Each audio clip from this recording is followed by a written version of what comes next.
Anime fans can be terrible. We have the toxic shippers, we have battle shonen fans, fake fans, we have media literacy, and now we have dungeonmeshi, aka delicious in dungeon fans. Now this might be one of the worst fandoms I've seen recently. When you see someone arguing over, but can they beat Goku? Or the new big three, whatever dark trio zoomers have come up with, they might take it too seriously. But it's obvious they're talking about anime fiction. Now with certain fan bases, the way they are, you'd think there's some real life planetary threat going on. And the worst part is, they have no self-awareness. That's the dungeonmeshi fandom.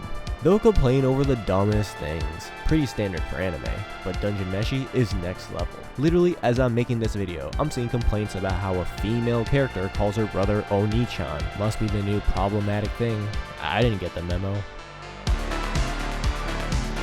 Siblings using big/little brother/sister in anime instead of calling each other by their name is so hilarious. Nobody does that. Girl, just say Laios. Western anime fans discover people use honorifics in Asia. Huge quotes on fans, by the way. You really gotta be watching anime with your brain turned off, or maybe this is the first anime they've seen, because if you've seen an episode or two before, you realize this is pretty common all over Japan. These tourists are getting out of hand. I don't know how you can be this confident when you have no idea what you're talking about. It's not just Japan. The whole continent of Asia saw how dumb this tweet was. The tweet got ratioed with over 70,000 likes. You know what? Just delete your Twitter account and uninstall. I'm not talking about the app. I'm talking about Windows.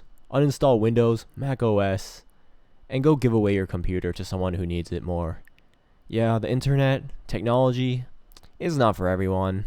We get it. You won't be missed. The whole world was laughing at this person. And of course, they couldn't handle the flack and deleted their tweet. Should have deleted their Twitter too. But how did this stupid post get this much attention? Well, blame the dungeonmeshi fans. For some reason, 24,000 people liked the original tweet. Safe to say, they represent a significant part of the fandom. Now, what type of person represents dungeonmeshi? Well, let's take a look at their profile. Yeah, we got black, whatever Twitter term this is, lesbian, and a zoomer. Look at all this stuff and tell me they are not trolling. They got he/they pronouns. Like, how can you be a lesbian and also a he/they? Like, seriously, can someone actually explain to me? Like, this can't be real, right? But seeing as they also like Steven Universe, I'm led to believe this account is sadly 100% real. Dungeonmeshi is certainly sending their best.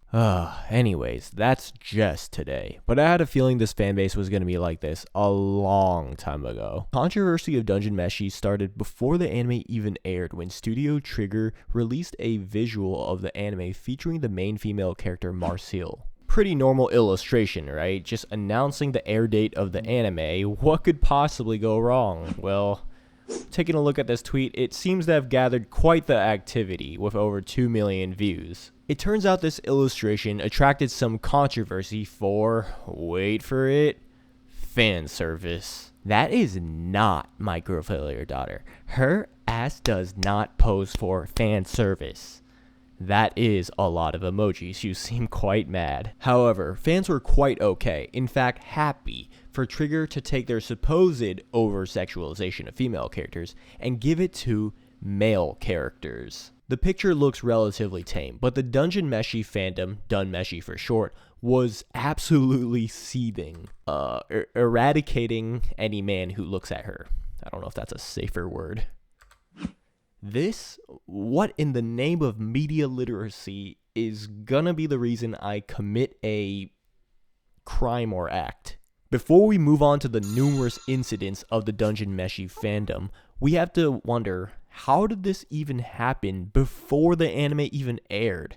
To find out, we have to look at the origins of the dunmeshi fandom. Tumblr.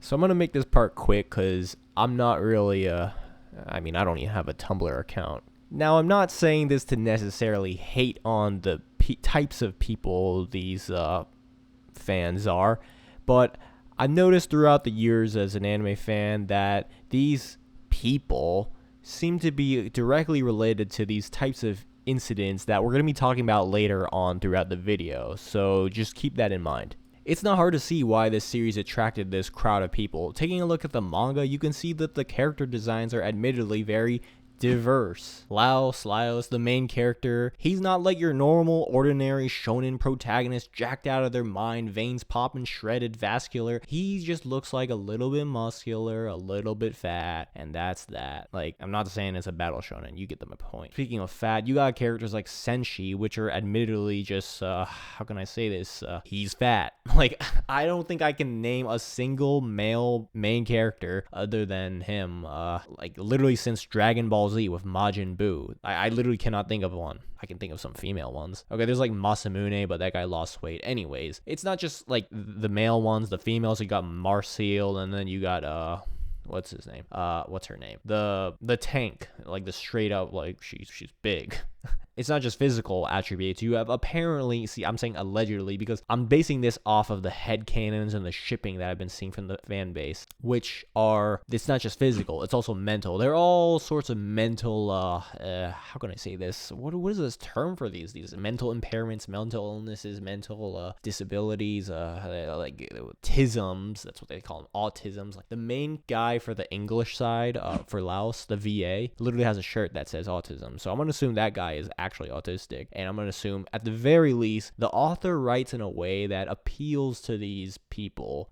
You know, you got various skin colors from white to dark to straight up black. Like basically there's a lot of diversity in here, and that attracts these types of people. So they discuss on Tumblr, they're in a little bubble community, but now the anime's out on Netflix, so a lot of eyes are going to be on it. People that have been watching anime for tens of years, people have been watching anime for 1 year, people that don't even watch anime, just flipping through Netflix. Now everyone's watching the same anime, they're moving outside their bubble, so we're starting to see what type of discussions are popping off, and the types of logic or lack of that some people have. The first incident starts with people, the dungeonmeshi fandom, the people I referred to before mostly. Chilchuck is not a Shota. Also Chilchuck, well, if you're not blind, he is 100% a Shota. In anime, we got this concept of the 1,000-year-old lollies, and aunties hate it, you know. But in dungeonmeshi, there are double standards going on. Let's take a look. Twitter users were offended to be associated with the word Shota. This is so gross. Please don't say this kind of stuff. And this is literally the same argument as actually, they're a 1,000-year-old lolly. So it's literally the same exact thing. But they denied that this is the same thing as a 1,000-year-old lolly. The cope was crazy. He's not a 1,000-year-old lolly. He's a grown man with a wife and children who has a running gag about him looking young. He's married with a grown woman and has 3 kids. All right, you won. Yup, he has 3 kids. He's not a Shota. Now, what about this character from Masamune-kun's Revenge? You said he's like old, he's grown man and has 3 kids. She's 42 and has a mother of 2 kids. That's a child. All right, well, if that's a child, then why isn't Chilchuck a child? I think I know why. It's so he can be kept safe horny for all the tourists. But Chilchuck, oh no, he's not a child. He's an actual adult, you inbred.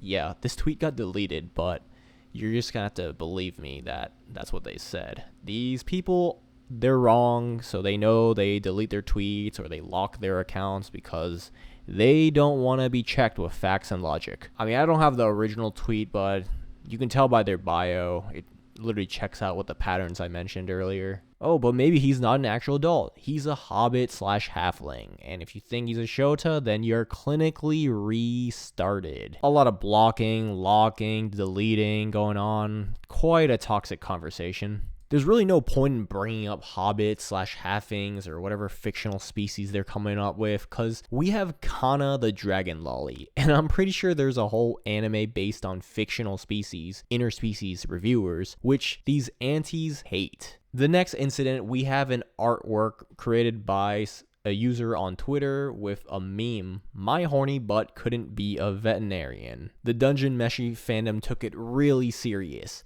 Real funny that Laos is the all-time litmus test to see if an artist actually watched the show, or yeah, as you can see, this tweet had 44,000 likes, over 1 million views, and it caused a lot of dungeonmeshi fans to jump on this artist.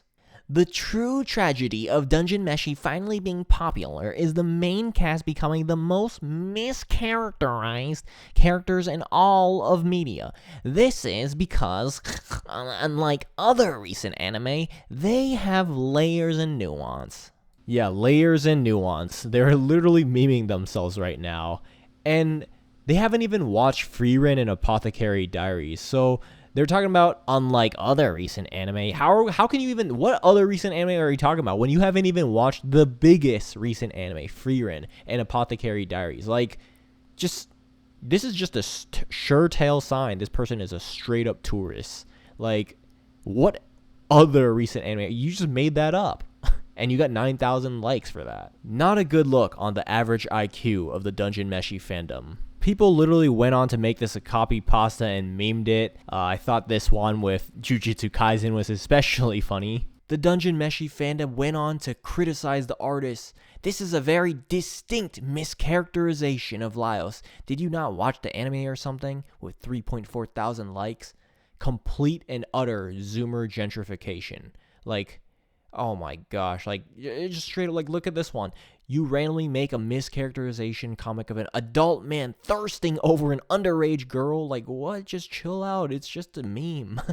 Anime is getting infested with these Zoomer tourists with this, like, it's literally, it's not a gentrification, it's an infestation.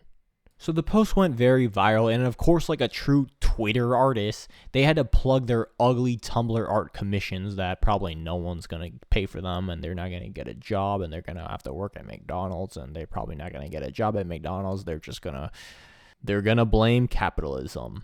The artist was not having any of this. They were not going to bow down to these Twitter Zoomers. They fixed their artwork and doubled down on it. Monster effer permit. Absolutely based. Remember in the beginning what started this all? The over-sexualized, quote-unquote, fan service pinup pose of Marcel. They said if you put Senshi in that pose, it would look just as ridiculous. Well, later on, Senshi was put in several fan service poses, and the Dungeon Meshi fandom was jumping for joy with over 70,000 of likes on these tweets. They were showing this Senshi in all sorts of poses, practically buck naked with his underwear dangling out, with his fat butt lying around. Like, I mean, not my cup of tea, but if you're into it, you're into it. But I'm gonna be real, it's just safe horny.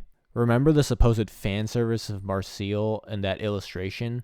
Well, during that time, this person did not like that Trigger was animating it. Y'all don't understand. Like, it's Trigger. I wasn't happy when I heard they got the anime because they sexualized every female character under their IP. Like, I am concerned. Oh my gosh. Like, this is so problematic, Trigger. Fast forward a couple episodes, and you had lots of fans praising Studio Trigger. God bless you, Studio Trigger, for giving us the fan service that wasn't even in the manga. Yeah, so here's the thing. Like, you know what would happen if they did the same thing to Marcel. Like, any female character, if they did this, like, especially a traditionally attractive female character, even in another series, you can just tell, like, the teaser, the illustration at the beginning, that was just a precursor. But now, with this type of character, like a unconventionally attractive male, not a standard anime fare, a safe horny person. Yes, this is God bless you, Studio Trigger. Dungeon Meshi, Delicious in Dungeon, no one calls it that. Quite possibly the worst anime fandom of all time, at least in my opinion, in recent times. Maybe worse than My Hero Academia, Chainsaw Man. I'm looking at you guys, the Asa profile pictures. Facts and logic just don't add up with these types of fans. Are there any other fandoms worse in this category? Let me know in the comments if you find worse fans than this. I just came out of retirement for this one, so like, comment, subscribe, let me know your thoughts. Me over, out. Hopefully new video coming soon. Blue Archive. That's what I'm thinking.